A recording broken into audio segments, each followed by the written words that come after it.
If you're a fan of Chrono Trigger or Final Fantasy, then the recent announcement of Threads of Time probably has you pretty hyped. Today we're diving into this new game that promises to channel the magic of those legendary titles, but I do wonder, will Threads of Time really live up to this hype that they are currently receiving? Let's break down what we know so far, see if it's ready to join the ranks of the RPG ghosts that are out there. What's up, Chaotic fam? It's your host, KSDTV here, and if you're new here, then this is your chill spot for all things RPGs news, reviews, and guides. And today, we're diving into Threads of Time, the announcement trailer, and we want to break down what gameplay is shown in the trailer. Alright, let's hop right into this. So yeah, they announced this at the Tokyo Game Show about a week ago, so I'm a little bit late, but let's see what they're going on. I'm actually just from the initial learning about what type of vibe that they were going with this game, it immediately caught my attention. I am a fan of Chrono Trigger and as well as Final Fantasy. So let's hop in, minute 30. Let's break down what we see. I saw you long before your quest began, hero.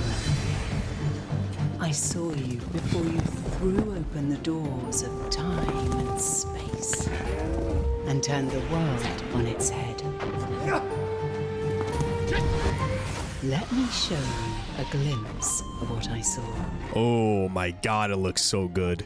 So they're saying this is a 2.5D pixel adventure, and I can see it. Looking at the overview, it's also being built in Unreal Engine 5 as well. Oh, 2400 AD. So the time travel aspect is definitely where the Chrono Trigger side comes into play. Dude, the combat looks great. And I guess we're traveling in and out of the different time periods, kind of keeping the theme across. 1000 AD. No, the game looks absolutely beautiful. If the combat is like this, I like the cinematography that they have for the combat. And that is it. What? Okay, I need more. I need more. Prepare. Threads of Time. History. All right, so we watched it. I currently already have it wishlisted. I wishlisted it on Steam. So let's go back. Let's rewatch it. I want to actually just break down, see what, So we have 12 million BC. So one thing that I've noticed, so we actually going over to the official page here. So it is a time traveling adventure. So you're going from all the way from 12 million BC to 2400 AD. And then I think there is the apocalypse.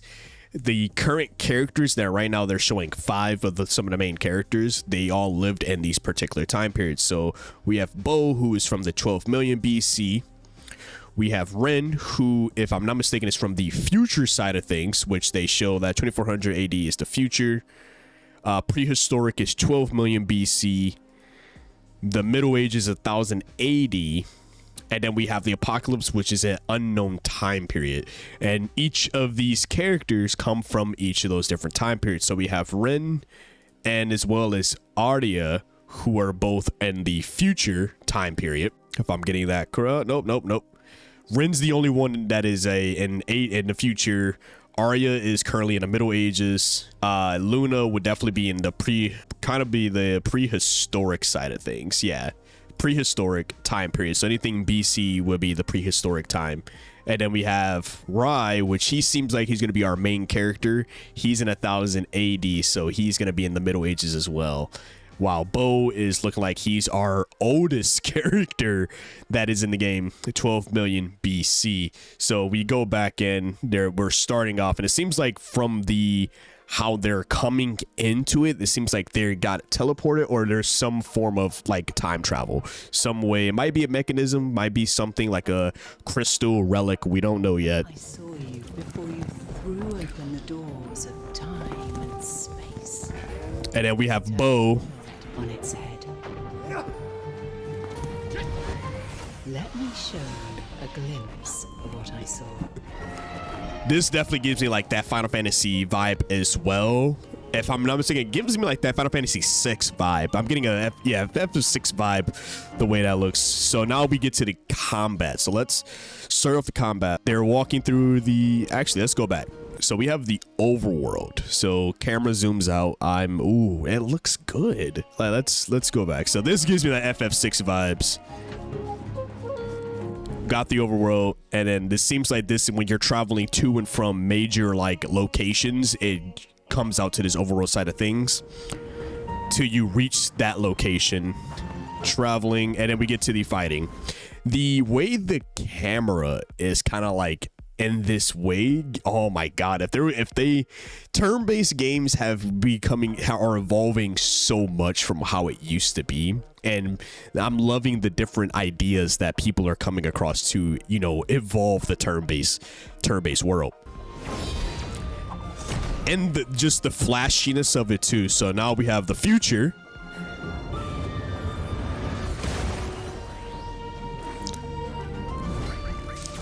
Like, bro, look at this. And then we have the apocalypse, which is an unknown time period. I'm gonna guess it's gonna be in the distant, far off future. Like, this is when the world has gone to shit, and it looks like machines have taken over. We have the Middle Ages, which seems like technology has advanced quite a few. And I like the way the camera's moving around too. If they can follow that into the real game, this would probably be one of the most interesting indie JRPGs that we end up receiving. So let's hop back on over to here. So we understand that each time period, they all have different time periods that they're focusing on for the game. Then of course it's saying that we have timeless turn-based RPG. So weave together powerful text and visually dynamic strategic turn-based battles, bend time to your will, unravel enemies' defenses, unleash your party's full potential, right?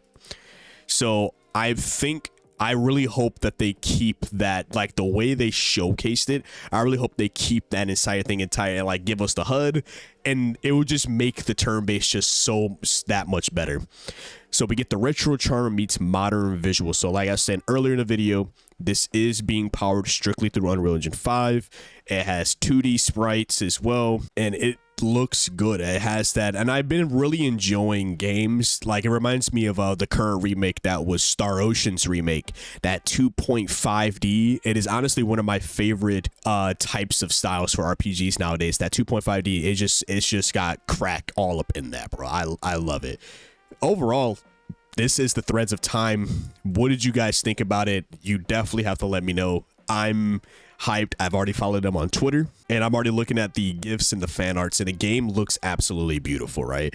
Especially like following like Sea of Stars, like how that game looks. We got Star Ocean remake, and now this is joining the ranks. Currently, right now, there are no release date right now, so we will definitely have to, I will keep you guys up to date as much as possible if any new information comes in. So I will be signing up for their official newsletter as well, so I get any of the latest news that they'll cover. Hopefully at some point we actually get a demo or anything of that nature. I would definitely love to see some form of like actual just gameplay, or they could just drop a gameplay trailer. But overall, this game deserves definitely the attention. Right now, it has raised almost 100,000 wish lists on Steam, and I don't know about console, but I know I read something where it's on Steam, like it raised 100,000. I'm like, it deserves it.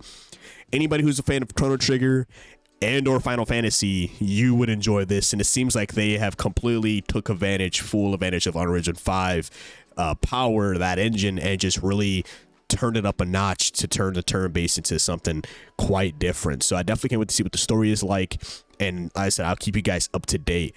Let me know what you guys think about it in the comment section below. Definitely want to hear your thoughts on it. If you're a fan of Chrono Trigger and or Final Fantasy, let me know. If you're going to be a fan of this or you want to check it out, let me know in the conversation below. I want to talk about it with you guys. I want to discuss about it. As always, stay safe out there. And it's been your host, KSDTV, here at Chaotic Inc., signing out. Peace.